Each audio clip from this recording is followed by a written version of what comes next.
परमात्मने नमः। यथार्थ गीता श्रीमद् भगवत गीता अथ चतुर्दशोऽध्यायः।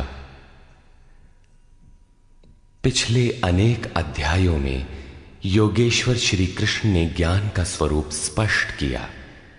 अध्याय 4 के 19वें श्लोक में उन्होंने बताया कि जिस पुरुष द्वारा संपूर्णता से आरंभ किया हुआ नियत कर्म का आचरण क्रमशः उत्थान होते होते इतना सूक्ष्म हो गया कि कामना और संकल्प का सर्वथा शमन हो गया, उस समय जिसे वो जानना चाहता है उसकी प्रत्यक्ष अनुभूति हो जाती है।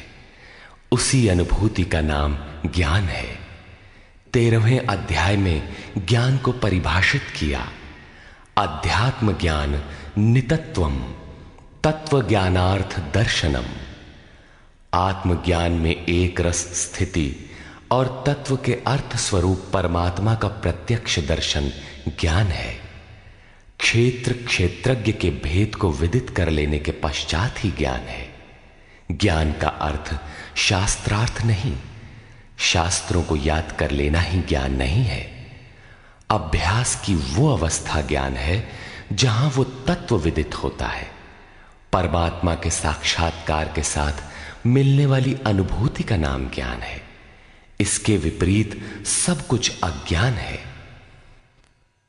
इस प्रकार सब कुछ बता लेने पर भी प्रस्तुत अध्याय 14 में योगेश्वर श्री कृष्ण कहते हैं कि अर्जुन, उन ज्ञानों में भी परम उत्तम ज्ञान को मैं फिर भी तेरे लिए कहूंगा।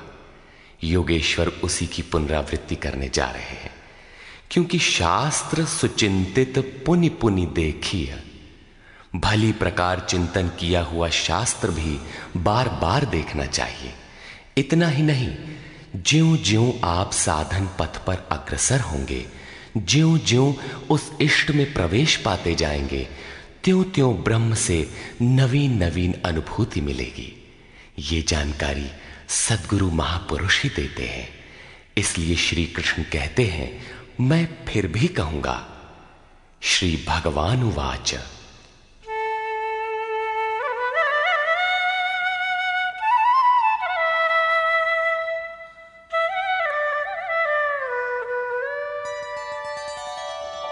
परं भूयः प्रवक्ष्यामि ज्ञानानां ज्ञानमुत्तमं यज्ञात्वा मुनयः सर्वे परां सिद्धिमितो गताः। अर्जुन, ज्ञानों में भी अति उत्तम ज्ञान परम ज्ञान को मैं फिर भी तेरे लिए कहूंगा, जिसे पीछे कह चुके हैं। जिसे जानकर सब मुनिजन इस संसार से मुक्त होकर परम सिद्धि को प्राप्त होते हैं, जिसके बाद कुछ भी पाना शेष नहीं रहता।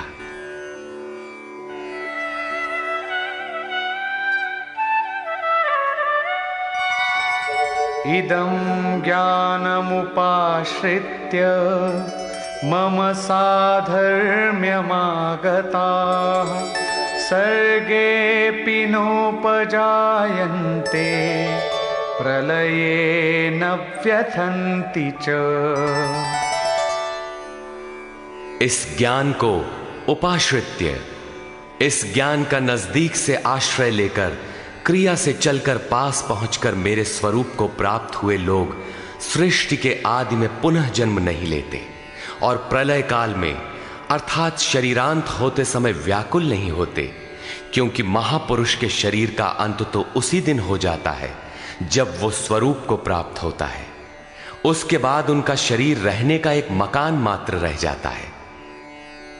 पुनर्जन्म का स्थान कहां है जहां लोग जन्म लेते हैं? इस पर श्री कृष्ण कहते हैं,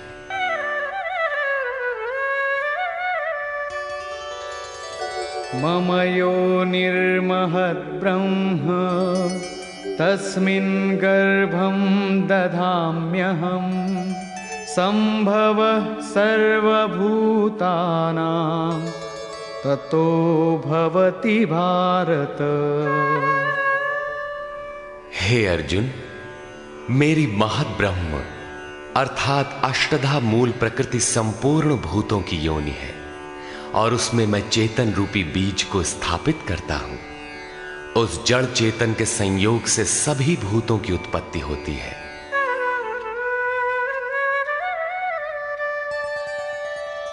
सर्वयोनिषु कौन्तेय मूर्तयः सम्भवन्ति याः तासां ब्रह्म महद्योनिः अहं बीजप्रदः पिता। कौन्तेय, सब योनियों में जितने शरीर उत्पन्न होते हैं उन सब की योनि गर्भ धारण करने वाली माता 8 भेदों वाली मूल प्रकृति है और मैं ही बीज को स्थापन करने वाला पिता हूं। अन्य कोई न माता है न पिता। जब तक जड़ चेतन का संयोग रहेगा जन्म होते रहेंगे, निमित्त तो कोई न कोई बनता ही रहेगा। चेतन आत्मा जड़ प्रकृति में क्यों बंध जाती है? इस पर कहते हैं,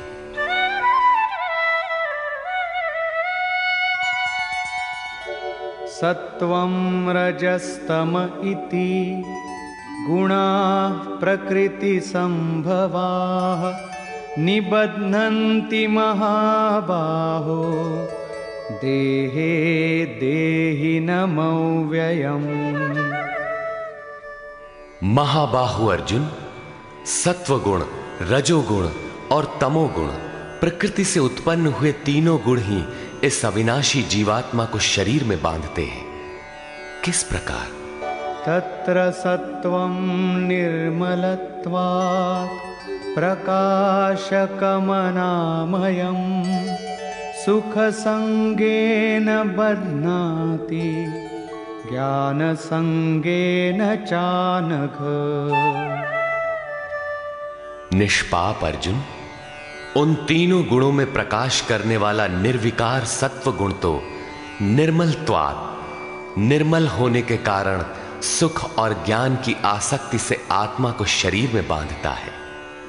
सत्व गुण भी बंधन ही है। अंतर इतना ही है कि सुख एकमात्र परमात्मा में है और ज्ञान साक्षात्कार का नाम है। सत्व गुणी तब तक बंधा है जब तक परमात्मा का साक्षात्कार नहीं हो जाता।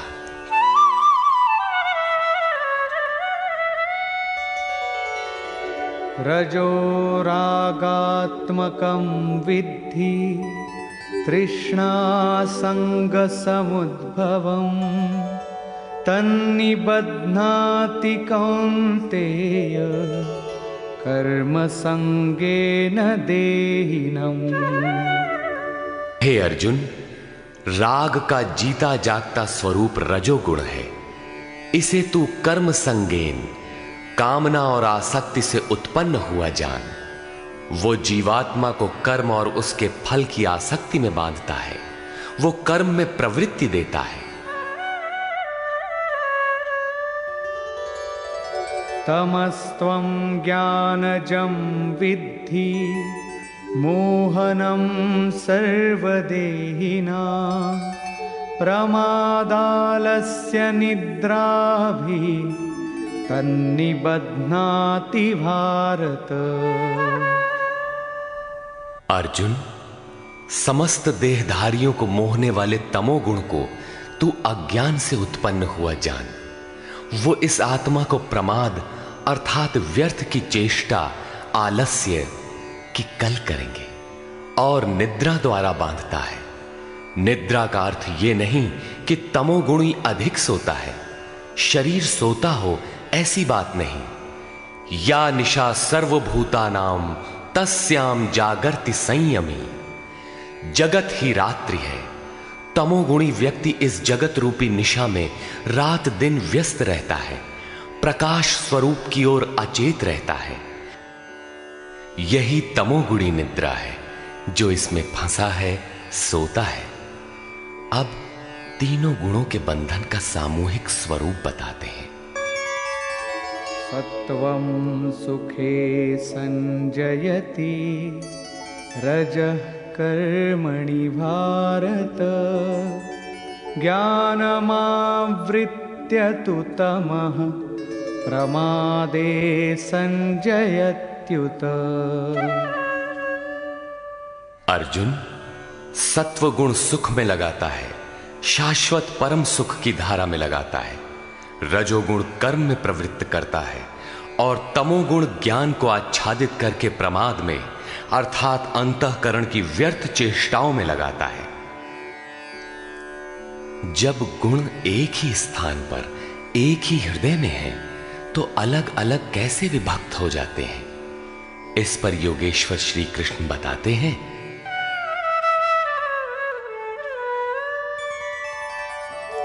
रजस्तमश्चाभिभूय सत्वं भवति भारत। रजः सत्वं तमश्चैव तमः सत्वं रजस्तथा। हे अर्जुन, रजोगुण और तमोगुण को दबाकर सत्वगुण बढ़ता है, वैसे ही सत्वगुण और तमोगुण को दबाकर रजोगुण बढ़ता है तथा इसी प्रकार रजोगुण और सत्वगुण को दबाकर तमोगुण बढ़ता है। ये कैसे पहचाना जाए कि कब और कौन सा गुण कार्य कर रहा है? सर्वद्वारेषु देहेऽस्मिन् प्रकाश उपजायते। ज्ञानं यदा तदा विद्यात् विवृद्धं सत्वमित्युत। जिस काल में इस शरीर तथा अंतःकरण और संपूर्ण इंद्रियों में ईश्वरीय प्रकाश और बोध शक्ति उत्पन्न होती है, उस समय ऐसा जानना चाहिए कि सत्वगुण विशेष वृद्धि को प्राप्त हुआ है तथा लोभ प्रवृत्तिरारंभः कर्मणामशमः स्पृहा। रजस्येतानि जायन्ते विवृद्धे भरतर्षभ।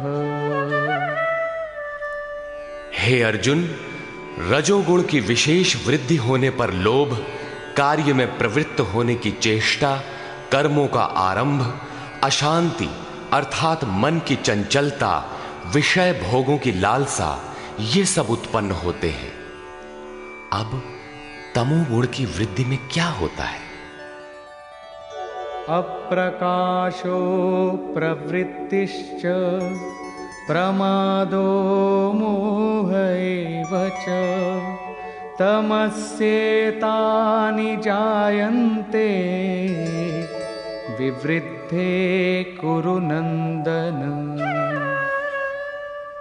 अर्जुन, तमोगुण के बढ़ने पर अप्रकाशः, प्रकाश परमात्मा का द्योतक है। ईश्वरीय प्रकाश की ओर न बढ़ने का स्वभाव, कार्यम कर्म, जो करने योग्य प्रक्रिया विशेष है, उसमें अप्रवृत्ति, अंतःकरण में व्यर्थ की चेष्टाओं का प्रवाह और संसार में मुग्ध करने वाली प्रवृत्तियां, ये सभी उत्पन्न होते हैं। इन गुणों की जानकारी से लाभ क्या है? यदा सत्वे प्रवृद्धे तु प्रलयं याति देहभृत्। तदोत्तमविदां लोकान् अमलान् प्रतिपद्यते। जब ये जीवात्मा सत्व गुण की वृद्धि काल में मृत्यु को प्राप्त होता है, शरीर त्याग करता है, तब उत्तम कर्म करने वालों के मल रहित दिव्य लोकों को प्राप्त होता है तथा रजसि प्रलयं गत्वा कर्मसंगिषु जायते।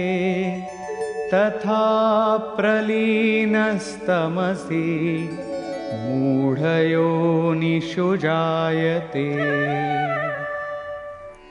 रजोगुण की वृद्धि होने पर मृत्यु को प्राप्त होने वाला कर्मों की आसक्ति वाले मनुष्यों में जन्म लेता है तथा तमोगुण की वृद्धि में मरा हुआ पुरुष मूढ़ योनियों में जन्म लेता है, जिसमें कीट पतंगादि पर्यंत योनियों का विस्तार है।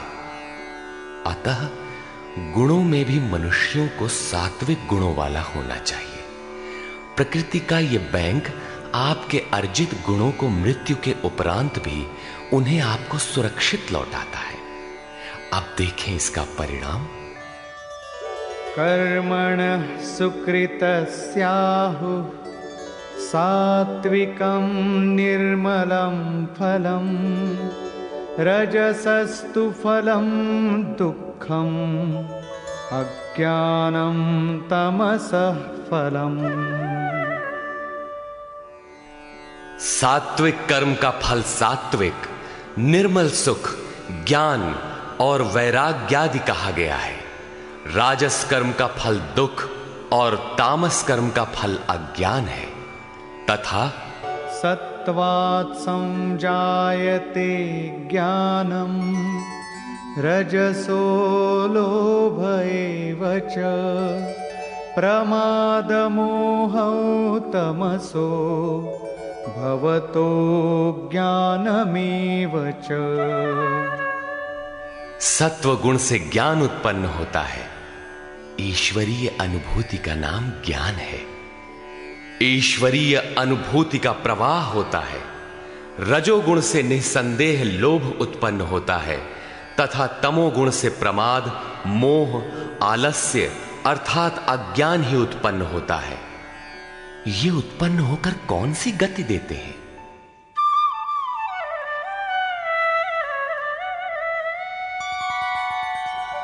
ऊर्ध्वं गच्छन्ति सत्त्वस्था मध्ये तिष्ठन्ति राजसाः जघन्यगुणवृत्तिस्था अधो गच्छन्ति तामसाः।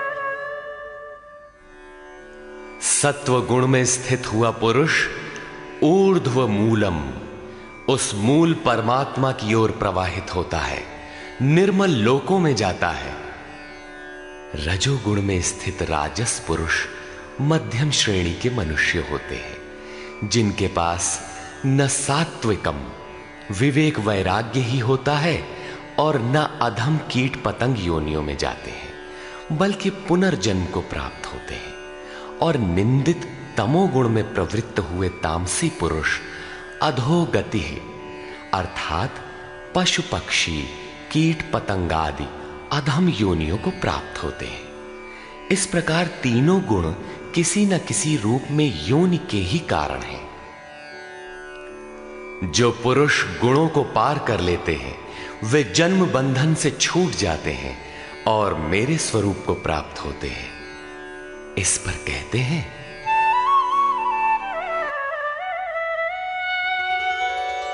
नान्यं गुणेभ्यः कर्तारं यदा द्रष्टानुपश्यति गुणेभ्यश्च परं वेत्ति मद्भावं सोऽधिगच्छति। जिस काल में दृष्टा आत्मा तीनों गुणों के अतिरिक्त अन्य किसी को करता नहीं देखता और तीनों गुणों से अत्यंत परे परम तत्व को वेत्ति विदित कर लेता है, उस समय वो पुरुष मेरे स्वरूप को प्राप्त होता है। ये बौद्धिक मान्यता नहीं है कि गुण गुणों में बरतते हैं। साधन करते करते एक ऐसी अवस्था आती है जहां उस परम से अनुभूति होती है कि गुणों के सिवाय कोई करता नहीं दिखता। उस समय पुरुष तीनों गुणों से अतीत हो जाता है। ये कल्पित मान्यता नहीं है तथा इसी पर आगे कहते हैं, गुणानेतानतीत्यत्रीन् देही देह समुद्भवान् जन्म मृत्यु जरा दुःखैर् विमुक्तो मृतमश्नुते। पुरुष इन स्थूल शरीरों की उत्पत्ति के कारण रूप तीनों गुणों से अतीत होकर जन्म मृत्यु वृद्धावस्था और सब प्रकार के दुखों से विशेष रूप से मुक्त होकर अमृत तत्व का पान करता है। इस प्रकार अर्जुन ने प्रश्न किया। अर्जुन उवाच।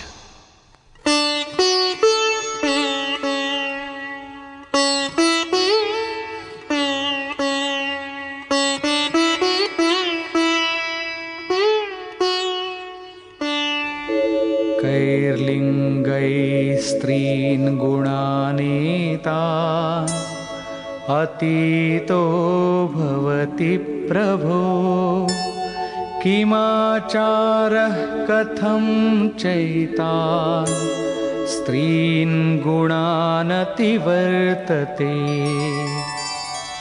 प्रभु, इन तीनों गुणों से अतीत हुआ पुरुष किन किन लक्षणों से युक्त होता है और किस प्रकार के आचरणों वाला होता है, तथा मनुष्य किस उपाय से इन तीनों गुणों से अतीत होता है। श्री भगवान उवाच।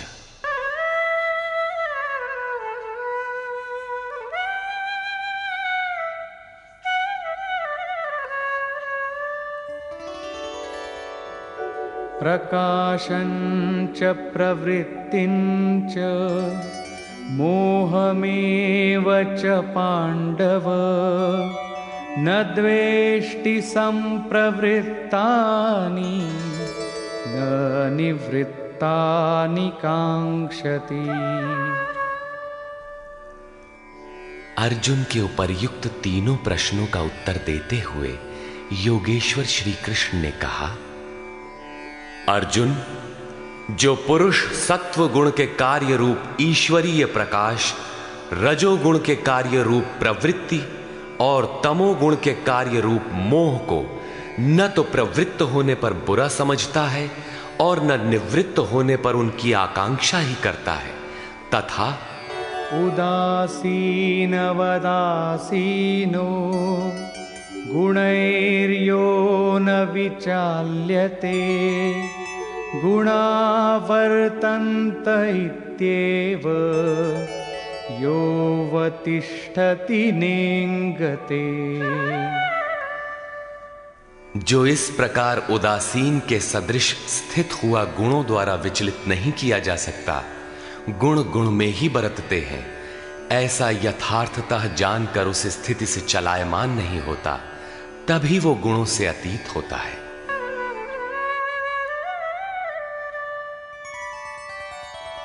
समदुःख सुख स्वस्थः समलोष्टाश्मकाञ्चनः तुल्यप्रिया प्रियो धीरस्तुल्यनिन्दात्मसंस्तुतिः। जो निरंतर स्वयं में अर्थात आत्मभाव में स्थित है, सुख और दुख में सम है, मिट्टी पत्थर और स्वर्ण में भी समान भाव वाला है, धैर्यवान है, जो प्रिय और अप्रिय को बराबर समझता है, अपनी निंदा तथा स्तुति में भी समान भाव वाला है, और मानापमानयोस्तुल्यो मित्रारिपक्षयोः सर्वारंभ परित्यागी गुणातीतः स उच्यते। जो मान और अपमान में सम है, मित्र और शत्रु पक्ष में भी सम है, वो संपूर्ण आरंभों से रहित हुआ पुरुष गुणातीत कहा जाता है। श्लोक 22 से 25 तक गुणों से अतीत पुरुष के लक्षण और आचरण बताए गए कि वो चलायमान नहीं होता, गुणों के द्वारा विचलित नहीं किया जा सकता, स्थिर रहता है। अब प्रस्तुत है गुणों से अतीत होने की विधि।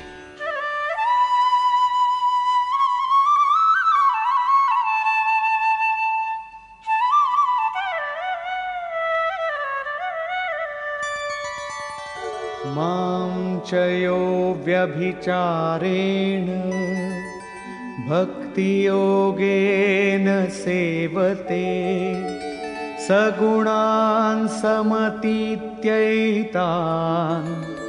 ब्रह्मभूयाय कल्पते। जो पुरुष अव्यभिचारिणी भक्ति द्वारा अर्थात इष्ट के अतिरिक्त अन्य सांसारिक स्मरणों से सर्वथा रहित होकर योग द्वारा अर्थात उसी नियत कर्म द्वारा मुझे निरंतर भजता है, वो इन तीनों गुणों का अच्छी प्रकार उल्लंघन करके पर ब्रह्म के साथ एक होने के योग्य होता है, जिसका नाम कल्प है। ब्रह्म के साथ एक ही भाव हो जाना ही वास्तविक कल्प है। अनन्य भाव से नियत कर्म का आचरण किए बिना कोई भी गुणों से अतीत नहीं होता। अंत में योगेश्वर निर्णय देते हैं,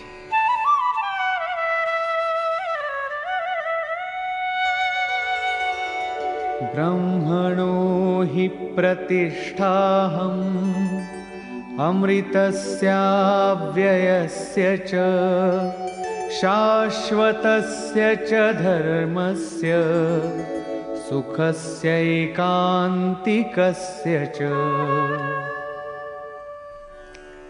हे अर्जुन, उस अविनाशी ब्रह्म का जिसके साथ वो कल्प करता है, जिसमें वो गुणातीत एक ही भाव से प्रवेश करता है, अमृत का, शाश्वत धर्म का और उस अखंड एक रस आनंद का मैं ही आश्रय हूं, अर्थात परमात्म स्थित सद्गुरु ही इन सब का आश्रय है। श्री कृष्ण एक ही योगेश्वर थे। अब यदि आपको अव्यक्त अविनाशी ब्रह्म, शाश्वत धर्म, अखंड एक रस आनंद की आवश्यकता है तो किसी तत्व स्थित अव्यक्त स्थित महापुरुष की शरण लें। उनके द्वारा ही यह संभव है। निष्कर्ष,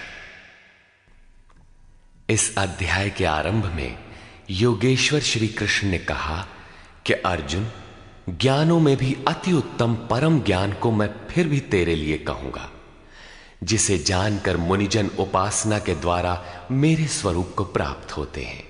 फिर सृष्टि के आदि में वे जन्म नहीं लेते, किंतु शरीर का निधन तो होना ही है। प्रकृति से ही उत्पन्न हुए रज, सत्व और तम तीनों गुण ही इस जीवात्मा को शरीरों में बांधते हैं। वे जिससे मुक्त होते हैं उसका स्वरूप बताते हुए योगेश्वर ने कहा कि अष्टधा मूल प्रकृति गर्भ को धारण करने वाली माता है और मैं ही बीज रूप पिता हूं। अन्य न कोई माता है न पिता। जब तक ये क्रम रहेगा तब तक चराचर जगत में निमित्त रूप के कोई न कोई माता पिता बनते रहेंगे, किंतु वस्तुतः प्रकृति ही माता है, मैं ही पिता हूं। इस पर अर्जुन ने 3 प्रश्न किए कि गुणातीत पुरुष के क्या लक्षण हैं, क्या आचरण है और किस उपाय से मनुष्य इन 3 गुणों से अतीत होता है। इस प्रकार योगेश्वर श्री कृष्ण ने गुणातीत पुरुष के लक्षण और आचरण बताए और अंत में गुणातीत होने का उपाय बताया कि जो पुरुष अव्यभिचारिणी भक्ति और योग के द्वारा निरंतर मुझे भजता है वो तीनों गुणों से अतीत हो जाता है। अन्य किसी का चिंतन न करते हुए निरंतर इष्ट का चिंतन करना अव्यभिचारिणी भक्ति है।